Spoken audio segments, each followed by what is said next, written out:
السلام علیکم۔ نعیمس virtual academy کے تعارف سے میں آپ کا اسلامیات کا ٹیچر نعیم الدین جمالی۔ ہم اسلامیات کے جتنے بھی پورشن ہیں ان کو انشاءاللہ وقتاً فوقتاً ترتیب کے ساتھ پڑھیں گے۔ سر نے باقاعدہ آؤٹ لائن بنائی ہے، وہ سر مجھے بھیجیں گے، اس کے بعد ہم اس ترتیب سے پڑھیں گے۔ فی الحال ایک جنرل لیکچر میں نے عقائد اور ارکان اسلام کے ساتھ چند مختلف چیزوں کو نوٹ کیا ہے جو انتہائی ضروری ہیں ہر ٹیسٹ کے اندر، ان میں سے تقریباً سوالات آتے رہتے ہیں۔ تو آئیے ہم اسٹارٹ کرتے ہیں۔ سب سے پہلے میں نے جو اتنے بھی ایم سی کیوز ہوں گے ان کو میں نے پوائنٹس میں لکھا ہے، تو ان کو ایم سی کیوز بھی بنایا جا سکتا ہے، لیکن ان ایم سی کیوز کے طریقے سے لکھنے میں چونکہ زیادہ وقت درکار ہوتا ہے، تو اس لیے میری کوشش ہے کہ میں پوائنٹس بنا کر آپ کو بتاؤں، جس سے آپ کا بھی وقت اور میرا بھی وقت بچ جائے گا۔ سب سے پہلے عقائد اور ارکان، آپ کو یہ معلوم ہونا چاہیے عقائد کیا ہوتے ہیں اور ارکان کیا ہوتے ہیں، تو ان میں سے مختلف چیزیں اسی کے اندر آ جائیں گی۔ تو دین اسلام دو اجزاء پر مشتمل ہوتے ہیں۔ جو ہم دین اسلام ہے اس کے دو اجزاء، دو جز ہوتے ہیں، اس کے دو پارٹ ہوتے ہیں۔ ایک ہے عقیدہ جن کو ہم عقائد کہتے ہیں، دوسرے ہیں اعمال، یعنی عقائد کے بعد جو ہم کام کرتے ہیں ان کو اعمال کہا جاتا ہے۔ جیسے ہم نماز پڑھتے ہیں یہ ہمارا عمل ہے، روزہ ہم رکھتے ہیں یہ ہمارا عمل ہے، زکوٰۃ ہم ادا کرتے ہیں یہ ہمارا عمل ہے۔ عقیدے کا لغوی معنی، یعنی ڈکشنری میں اگر ہم عقیدے کا لغوی معنی دیکھیں، لغت میں اس کو کیا کہا جاتا ہے، ڈکشنری میں اس کا معنی کیا ہے، تو اس کا معنی ہے گرہ باندھنا۔ ہم کوئی رسی ہوتی ہے نا، اس کو گرہ باندھتے ہیں، اور مضبوط عہد و پیمان کے ہیں، یعنی کوئی مضبوط جو ہمارے ایگریمنٹ ہوتا ہے، کوئی عہد و پیمان ہوتا ہے، تو اس کو بھی ہم عقیدہ کہتے ہیں اسلام کے روح میں۔ یعنی عقیدہ کے یہی معنی ہے، چونکہ ہم بھی اللہ تبارک و تعالیٰ کے ساتھ ایک مضبوط عہد و پیمان کرتے ہیں، تو اسی وجہ سے عقیدہ اس کو کہا جاتا ہے۔ اسلام کے بنیادی عقائد کتنے ہیں؟ تو اس میں ایک چیز تو آپ کو یاد رکھنی چاہیے، عقیدہ الگ چیز ہے اور ارکان الگ چیز ہے۔ اسلام کے بنیادی جو عقائد ہیں وہ 7 ہیں، ان کو بلیفز کہا جاتا ہے، اور بنیادی ارکان جو ہیں وہ 5 ہیں، ان کو پلرز آف اسلام کہا جاتا ہے۔ آج ہم عقائد کو ڈسکس کرتے ہیں۔ سب سے پہلا عقیدہ ہے ایمان باللہ، یعنی اللہ تبارک و تعالیٰ کی ذات پر ایمان لانا۔ اللہ کی ذات پر ایمان لانا کیا ہے؟ جس کو ہم توحید کہتے ہیں، یعنی اللہ کی ذات کو یکتا ماننا، اس کے ساتھ کسی کو شریک نہ ماننا۔ توحید وحدانیت، یعنی اکیلا ہی اللہ تبارک و تعالیٰ اکیلا ہے، اس کے ساتھ کوئی شریک نہیں ہے، اس کو ایمان باللہ کہا جاتا ہے، اس کو ہم توحید بھی کہتے ہیں۔ دوسرا عقیدہ ہے ایمان بالرسل، یعنی رسالت، جتنے بھی انبیاء ہیں ان کو انبیاء ماننا، اور حضور صلی اللہ علیہ وسلم کو آخری نبی یعنی خاتم النبیین ماننا، ان کو رسول ماننا، یہ رسالت کا عقیدہ ہے۔ اس کے بعد ایمان بالملائکہ، جتنے بھی ملائکہ اللہ تبارک و تعالیٰ نے بھیجے ہیں ان پر ایمان لانا، یہ بھی ہمارے عقیدے کا حصہ ہے۔ ایمان بالکتب، جتنی بھی آسمانی کتابیں ہیں ان پر ایمان لانا، یہ بھی ہمارے عقیدے کا حصہ ہے۔ ایمان بالآخرت، آخرت پر بھی ایمان لانا، یہ ہمارے عقیدے کا حصہ ہے، یعنی آخرت میں جو ہمارا حساب کتاب ہوگا، جزا اور سزا، یہ ہمارے عقیدے میں شامل ہیں۔ اس کے بعد ہے تقدیر۔ تقدیر میں جو کام لکھے ہوئے ہیں ان پر بھی ان پر بھی ایمان لانا ضروری ہے۔ مرنے کے بعد دوبارہ زندہ ہونے کا عقیدہ، یہ 7 بنیادی عقیدے ہیں، ان کو ہم آگے چل کر الگ الگ ڈسکس کریں گے۔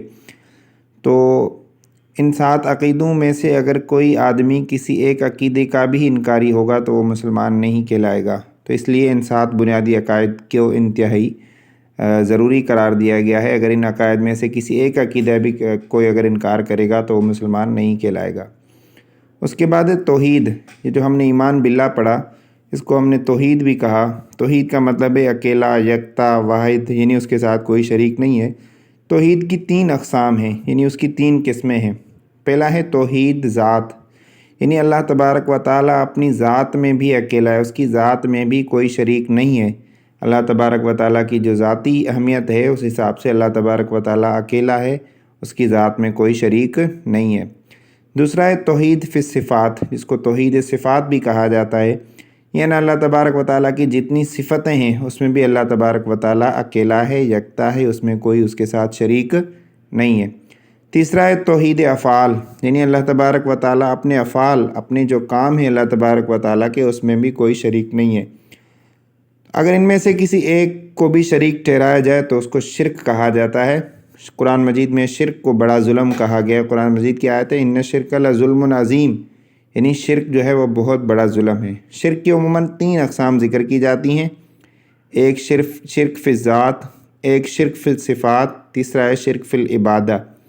فی الذات یعنی اللہ تبارک و تعالیٰ کی ذات میں کسی کو شریک ٹھہرانا، دوسرا ہے صفات، اللہ تبارک و تعالیٰ کی صفات میں کسی کو شریک ٹھہرانا، تیسرا ہے عبادت، یعنی اللہ تبارک و تعالیٰ کے علاوہ کسی اور کی عبادت کرنا، یہ شرک فی العبادہ کہا جاتا ہے، یعنی عبادت میں کسی کو شریک ٹھہرانا۔ فرشتے جو ہیں وہ خدا کی نورانی مخلوق ہیں۔ عموماً 4 فرشتوں کا ذکر آتا ہے جو مشہور قرآن مجید کے اندر، جن کے الگ الگ 2 کے نام آئے ہیں، بقایا کے نام قرآن مجید میں موجود نہیں ہیں۔ قرآن میں جو سب سے پہلے جس فرشتے کا نام آیا ہے، یعنی جس فرشتے کو قرآن مجید کے اندر ذکر کیا گیا، وہ جبرائیل کو قرآن مجید میں روح القدس اور ملک کریم کہا گیا ہے۔ دین اسلام میں اعتقادی نظام کا سنگ بنیاد عقیدہ توحید کو کہا جاتا ہے۔ میں نے کہا نا، دین اسلام میں عقیدے کو سب سے زیادہ اہمیت حاصل ہے، تو عقائد میں بھی پھر وہ توحید جو ہے، ہم نے سب سے پہلے پڑھا تھا نا، ایمان باللہ، توحید جو ہے وہ سب سے زیادہ اس کو اہمیت حاصل ہے۔